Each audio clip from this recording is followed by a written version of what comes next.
اعوذ باللہ من الشیطان الرجیم بسم اللہ الرحمن الرحیم السلام علیکم ورحمۃ اللہ وبرکاتہ۔ اللہ پاک سے دعا ہے اللہ پاک سب کے ماں باپ کو سلامت رکھے اور جن کے دنیا سے چلے گئے ہیں ان کی مغفرت فرمائے، آمین ثم آمین، اور ہمیں دین کی صحیح سمجھ عطا فرمائے۔ آج ہم شروع کریں گے سورہ بقرہ آیت نمبر 253، جس میں اللہ سبحانہ تعالیٰ فرما رہے ہیں یہ رسول ہیں جن میں سے ہم نے بعض کو بعض پر فضیلت دی ہے۔ ان میں سے بعض وہ ہیں جن سے اللہ سبحانہ تعالیٰ نے بات چیت کی ہے اور بعض کے درجات بلند کیے، اور ہم نے حضرت عیسیٰ بن مریم علیہ السلام کو معجزے عطا فرمائے اور روح القدوس سے ان کی تائید کی۔ اگر اللہ سبحانہ تعالیٰ چاہتا تو ان کے بعد والے اپنے پاس دلیلیں آ جانے کے بعد ہرگز آپس میں لڑائی بڑائی نہ کرتے۔ کس چیز پہ لڑائی بڑائی؟ کہ حضرت عیسیٰ علیہ السلام جو ہے وہ اللہ ہے نعوذ باللہ، یا وہ دوسرے خدا ہے، ان چیزوں پہ۔ اگر اللہ سبحانہ تعالیٰ چاہتا تو ان کے بعد آنے والے اپنے پاس دلیلیں آ جانے کے بعد آپس میں لڑائی بڑائی نہ کرتے، لیکن ان لوگوں نے اختلاف کیا، ان میں سے بعض تو مومن ہوئے اور بعض کافر۔ اور اگر اللہ سبحانہ تعالیٰ چاہتا تو یہ آپس میں نہ لڑتے، لیکن اللہ سبحانہ تعالیٰ جو چاہتا ہے کرتا ہے۔ جو رسولوں کی اللہ سبحانہ تعالیٰ نے یہاں پہ بیان فرمایا ہے کہ بعض کو بعض پر فضیلت دی، اسی طرح سورہ بنی اسرائیل کی آیت نمبر 55 میں اللہ سبحانہ تعالیٰ فرماتے ہیں ہم نے بعض نبیوں کو بعض پر فضیلت عطا کی۔ اس لیے اس حقیقت میں تو کوئی شک نہیں، البتہ نبی صلی اللہ علیہ وآلہ وسلم نے فرمایا، صحیح مسلم میں بھی یہ حدیث ہے اور صحیح بخاری میں بھی، وہ یہ ہے کہ تم مجھے انبیاء کے درمیان فضیلت مت دو۔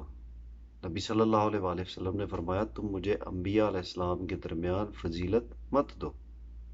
تو اس سے ایک دوسرے کی فضیلت پر انکار لازم نہیں آتا، لیکن بلکہ یہ امت کو انبیاء علیہ السلام کے بارے میں ادب و احترام سکھایا گیا ہے کہ تمہیں چونکہ تمام باتوں اور ان امتیازات کا جن کی بنا پر انہیں ایک دوسرے کے اوپر فضیلت حاصل ہے اس کا پورا علم تم لوگوں کو نہیں ہے، اس لیے تم میری فضیلت بھی اس طرح بیان نہ کرنا کہ اس سے دوسرے انبیاء کی کسر شان ہو، کہ ان کی شان میں گستاخی ہو، ورنہ بعض نبیوں کی بعض پر فضیلت اور تمام پیغمبروں پر نبی صلی اللہ علیہ وآلہ وسلم کی فضیلت اور اشرفیت مسلمہ اور نصوص و کتاب و سنت سے ثابت ہے، بے شک اس میں کوئی شک نہیں ہے۔ آگے اللہ سبحانہ تعالیٰ فرما رہے ہیں اے ایمان والو، جو ہم نے تمہیں دے رکھا ہے اس میں سے خرچ کرتے رہو، اس سے پہلے کہ وہ دن آئے جس میں نہ تجارت ہے، نہ دوستی، نہ شفاعت، اور کافر ہی ظالم ہے۔ جس نے کفر کیا وہ ظالم ہے۔ اللہ تعالیٰ ہمیں کفر، شرک اور بدعات سے بچائے جو قیامت والے دن ہماری جنت میں جانے کے لیے پرابلم بنے گی، آمین ثم آمین۔ اللہ سبحانہ تعالیٰ ہی معبود برحق ہے، اللہ سبحانہ تعالیٰ ہی معبود برحق ہے کہ اسی کے لیے ہی صرف عبادت جائز ہے، چاہے مانگنا ہو، چاہے جھکنا ہو، چاہے بیماریوں سے شفا مانگنی ہو، چاہے مشکل وقت ہو، چاہے آسان وقت ہو، جیسے بھی ہو، سوائے اس کے کوئی آپ کا ہمدرد، کوئی مالک، کوئی رازق، کوئی خالق نہیں ہے۔ کیوں نہیں ہے؟ کیونکہ جو وہ معبود ہے جو زندہ ہے اور سب کا تھامنے والا، جسے نہ اونگ آئے نہ نیند آئے، اس کی ملکیت میں زمینوں آسمانوں کی تمام چیزیں ہیں، کون ہے جو اس کی اجازت کے بغیر اس کے سامنے شفاعت کر سکے؟ یہ قرآن پاک کا ترجمہ ہے۔ اس کے سامنے اس کی اجازت کے بغیر کوئی بھی کچھ نہیں کر سکتا۔ اللہ اکبر۔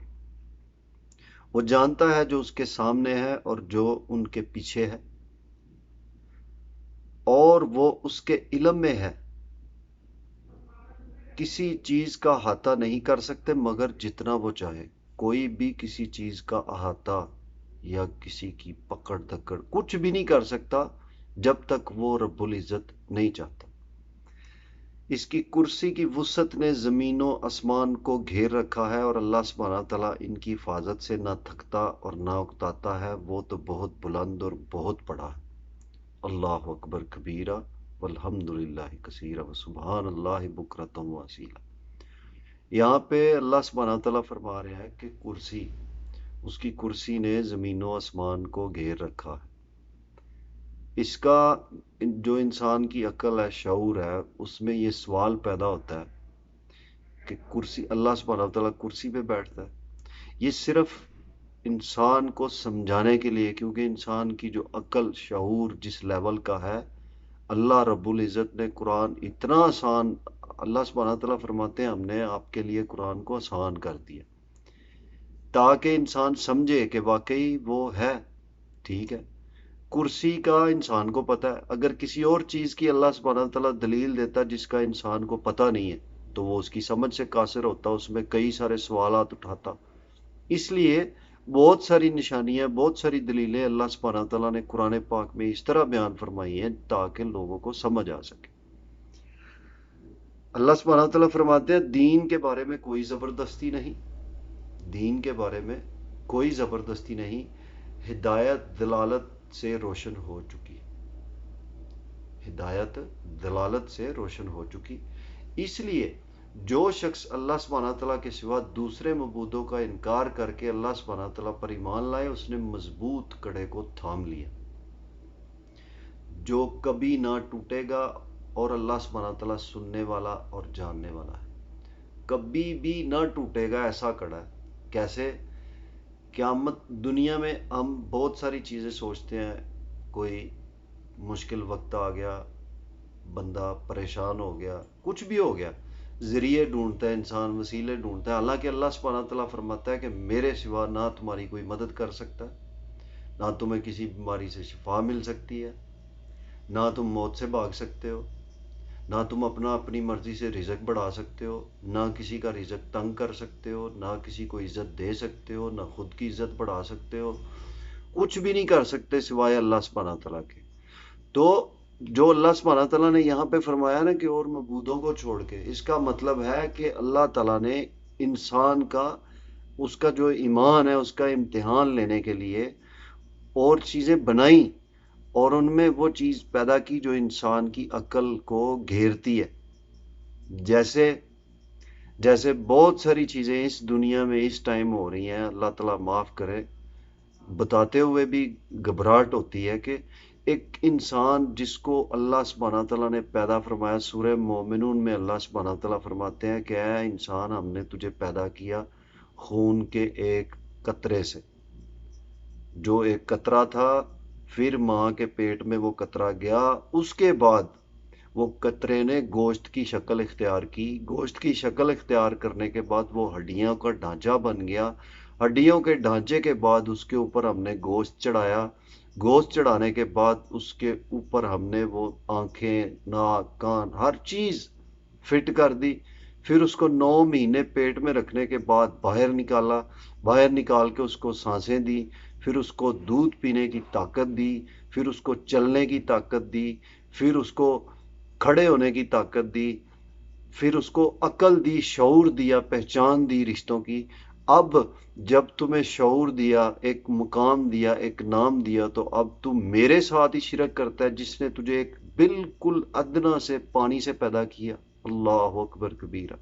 صرف انسان یہی چیز صرف سوچ لے تو وہ کسی اور کی طرف نہیں دیکھے گا سوائے وحدہ لا شریک کے، جو ہمارا مالک ہے۔ اللہ تعالیٰ ہمیں صحیح دین کی سمجھ عطا فرمائے، آمین ثم آمین۔ اچھا، تو جس نے اور معبودوں کو چھوڑ کر صرف اللہ سبحانہ تعالیٰ پر ایمان لایا، اس نے مضبوط کڑے کو تھام لیا جو نہ کبھی ٹوٹے گا، اور اللہ سبحانہ تعالیٰ سننے والا اور جاننے والا ہے۔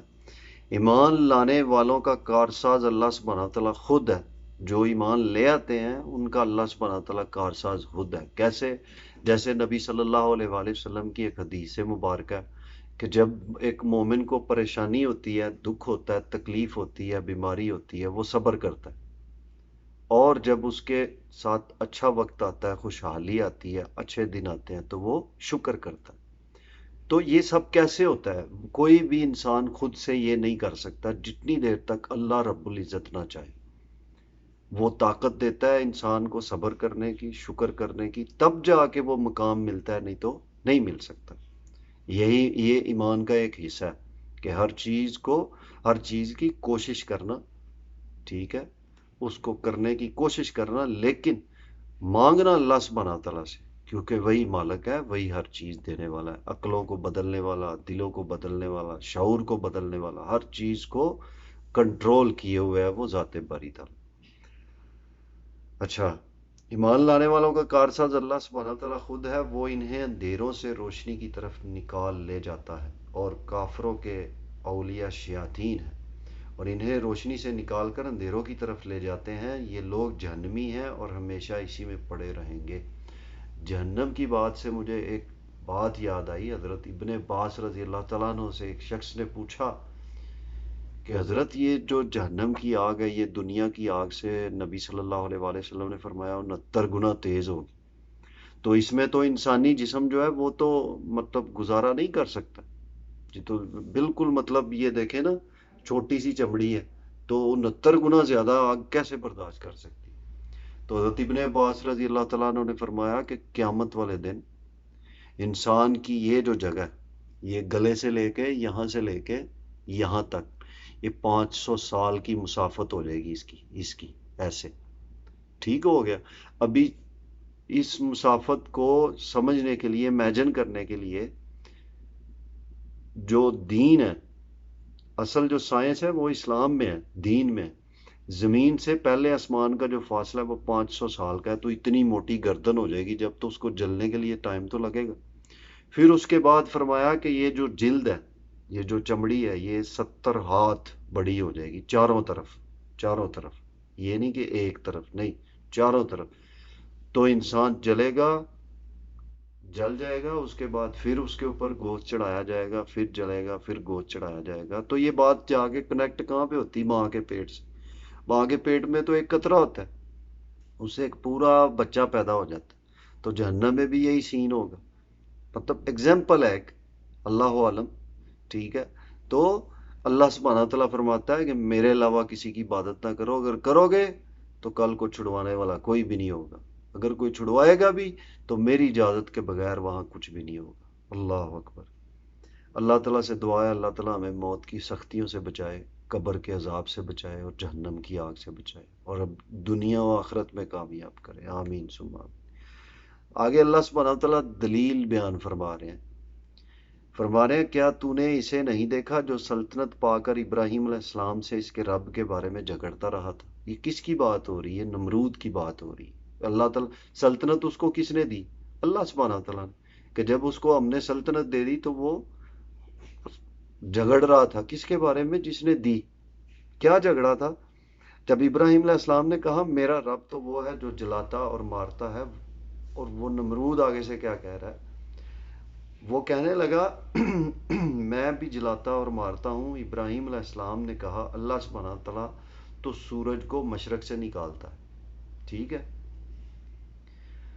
تو اسے مغرب کی جانب سے لے آ۔ جب یہ بات سنی اس نے تو اب تو وہ کافر بچکا رہ گیا، مطلب بالکل ہل گیا، اس کے تو عقل و فہم میں بھی یہ بات نہیں تھی جو پروردگار عالم نے حضرت ابراہیم علیہ السلام کو فرمائی، ان کے دماغ میں ڈالی، ان کو یہ علم دیا کہ اسے یہ سوال کرو۔ اور اللہ سبحانہ تعالیٰ ظالموں کو ہدایت نہیں دیتا۔ ظالم، یہاں پہ اللہ سبحانہ تعالیٰ واضح طور پہ فرما رہا ہے، خدا را اس چیز کو ہمیں سمجھنا چاہیے کہ اللہ سبحانہ تعالیٰ ظالموں کو ہدایت نہیں دیتا۔ ظالم کی ڈیفینیشن کیا ہے؟ وہ سورہ لقمان میں اللہ سبحانہ تعالیٰ فرماتا ہے ان شرک ظلم عظیم، شرک جو ہے وہ بہت بڑا، بے شک بہت بڑا ظلم۔ تو جو شرک ایک بار کرے گا وہ کیا کرے گا؟ ظلم۔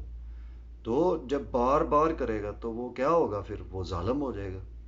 تو اللہ سبحانہ تعالیٰ قرآن میں فرما رہے ہیں کہ بے شک اللہ تعالیٰ ظالموں کو ہدایت نہیں دیتا۔ انسان میں بہت ساری غلطیاں ہوتی ہیں، مجھ میں بھی ہے، گناہ، کوتاہیاں، کمیاں، لیکن ہمیں سب سے جو بڑی کوشش کرنی چاہیے وہ یہ کرنی چاہیے کہ ہم شرک سے بچیں۔